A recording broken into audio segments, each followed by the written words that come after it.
当地时间3月20号，美国《纽约时报》抛出了一个爆炸性的大新闻，称五角大楼已经做好了与中国冲突的战争计划，并做成了30张左右的幻灯片，准备向特朗普和马斯克汇报。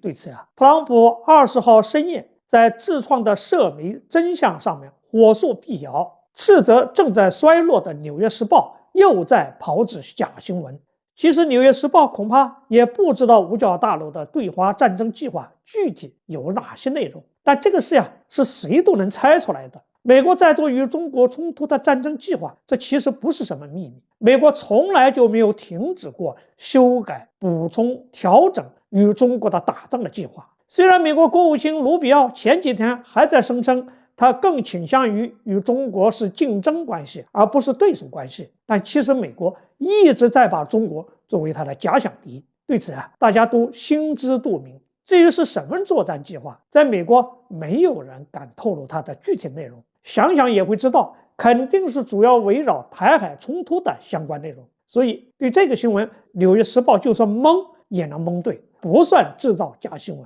美国媒体爆料的重点是马斯克居然也将在五角大楼听取美国军方有关潜在的对华战争计划的绝密简报。现在的问题是，美方为什么在这个时间点故意透露在做与中国冲突的战争计划，和为什么要故意反对马斯克听取有关战争计划的汇报，故意透露与中国的战争计划或许美国议员戴恩斯访华有关。《纽约时报》选择在这名议员3月20号访华之时突然甩出对华开战计划的新闻，其目的不排除是想借机增加对华施压和谈判的筹码，促使在接下来的双方基础当中中方对美方做出让步。当然，虽然他们把这件事搞得神乎其神，但其实中方会泰然处之，要谈就谈，要斗就斗，水来土安，兵来将挡。美方的这个意图或许从特朗普的回应当中可以看出一二。他在21号宣布第6代战机 F-47国防合同的记者会上，对记者回应称，美国不想与中国发生任何潜在战争，但他同时又声称，如果战争真的爆发，美国完全有能力应对。《纽约时报》故意披露马斯克可能在21号参加美国国防部的简报会的消息，更多的是认为马斯克对中国比较客观、比较实际，所以他们担心马斯克了解到与中国的作战计划之后对美军不利。对此，美国总统特朗普在21号否认了有关计划在五角大楼举行此类简报会的报道。特朗普20号深夜在自创媒体真相社交上面火速辟谣说，我打电话给国防部长，我问报道那些说的内容是真的吗？国防部长回答，绝对不是，马斯克是为了政府效率部的事来的，不是为了中国。如果你提到中国，我想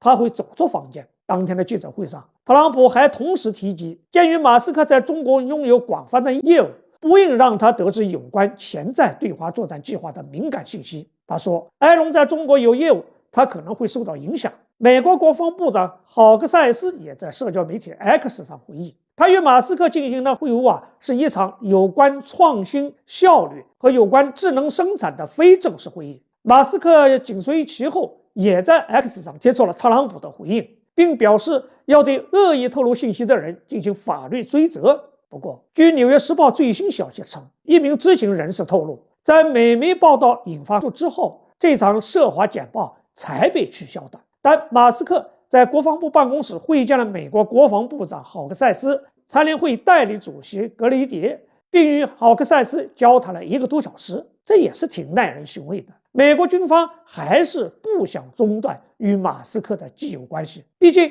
马斯克的星链系统对美军的支撑那是必不可少的。当然了，对于咱们中方来讲，不管美国制定什么对华作战计划，也不管马斯克对这个计划介入到什么程度，更不管美方是不是制造新闻，借机作为跟我们讨价还价的筹码，这些都一点不会影响到我们的国防与外交政策。敌变我变，敌强我更强，中国军队整个带弹，一刻也不会放松军事斗争准备。好，这个话题就聊到这儿，欢迎大家继续关注王一飞评论，下一期再见。